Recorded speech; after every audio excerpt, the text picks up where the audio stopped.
Good morning, everybody. Welcome to a pre-record of the 6-Minute Daily. That's right. It is Wednesday, November 10th, and we have to do this one a little differently than normal. Unfortunately, I'm not going to be live in the studio, but I should be in the chat, so I should be able to interact with you there today. Looks like we have about 14 stories to go through this morning, and I will do them as expediently as possible, but a little bit slower pace than, let's say, a day where we do 17 or 18. Just want to say thank you all for being here so early. I really appreciate it. And let's get on with the show, shall we? Here we go.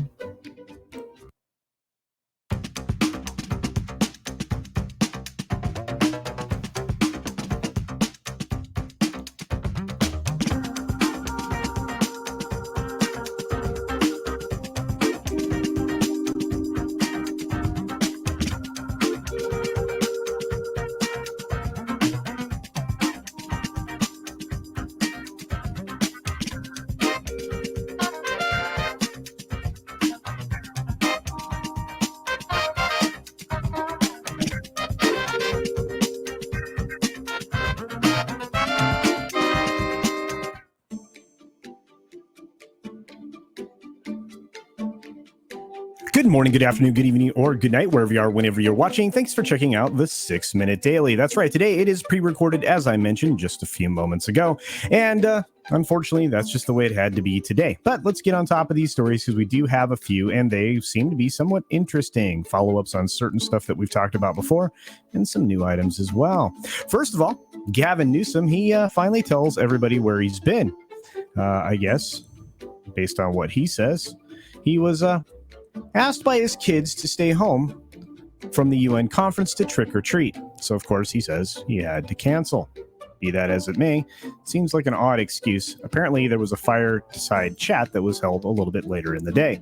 From there, of course, we can talk about IATSE and what's going on with them. Looks like they talk specifically about the unusual negotiations for unusual times. They were supposedly, I should say, fending off a rollback of demands by, of course, the major studios, who I guess in a lot of ways they were saying were out of touch.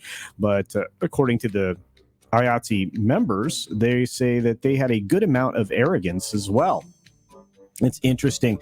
These people are still pushing for this to be moved forward or moved down the line for everybody to ratify this deal. But honestly, it's not in their best interests. I don't know why you would do this. Again, you were losing several percentage points every single year in the fixed cost of living allocation that they've talked about. It doesn't make a lot of sense, and they didn't get a lot of extras to begin with in this, so I don't know. We'll see.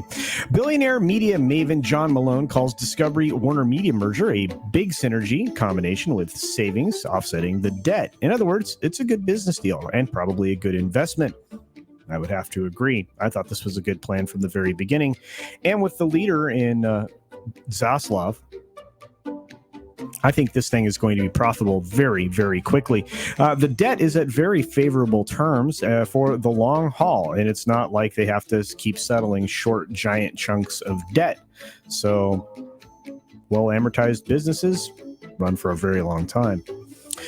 Dexter New Blood series premiere drew 2.2 million viewers for Showtime, and it is looking at an OTT audience record. For those of you unfamiliar with the term, that means that people who have set-top boxes like Roku's and Fire Sticks and things like that enjoyed this with those types of pieces of equipment. And you know what? That's really good news. This show originally was amazing. I was pretty sure at least one of these people on the screen died. Anyway, I may have to check that out. Eternals really didn't dazzle at the box office, but Marvel shouldn't be worried. This is now the 5th or 6th story that has this kind of a headline in the last couple of days.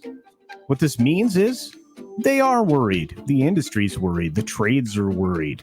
The cash cow may be drying up and should be put out to pasture permanently.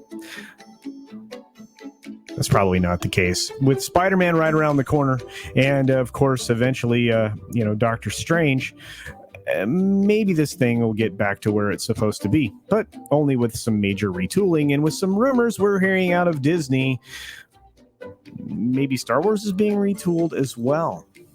Moving on from that, new Atlanta production facility planned by Trilla Studios is going to have an 18,000 square foot Prism stage. It's the same kind of thing as a Craftwork, which will allow for a complete wrap of the environment and make it so that essentially you can shoot a virtual production that looks like you are on, I don't know, a vast plain, somewhere on a desert island. This is the cool stuff they use to simulate production for Mandalorian and so on. Vivendi CEO wants to emulate or create a European kind of Disney, essentially stealing all their practices.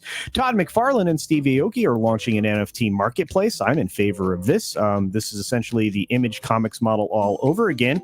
Hopefully they can keep out the silly union talk from the employees who essentially want to gatekeep.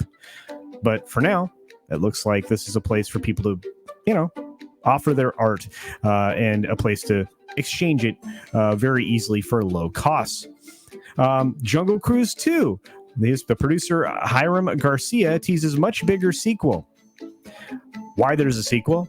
I don't know. This film did not make money. It made negative money. It made a lot of negative money. Why is there a sequel? I guess we'll find out.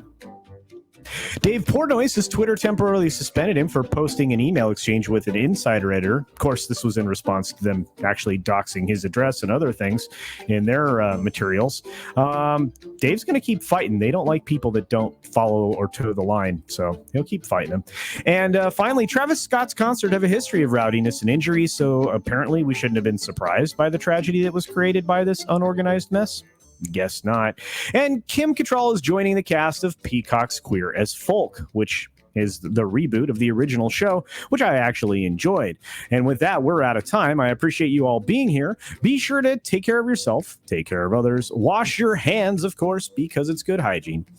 And until next time, bye. Thanks for visiting today. Be sure you're subscribed and hit that for alerts. Yay! Of course, like and share all of the videos that you can, as it helps with the algorithm. Have a great day.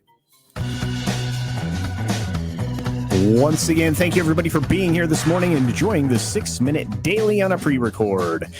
We've got a lot of stuff coming up on a Wednesday, including Midnight's Edge in the morning shortly.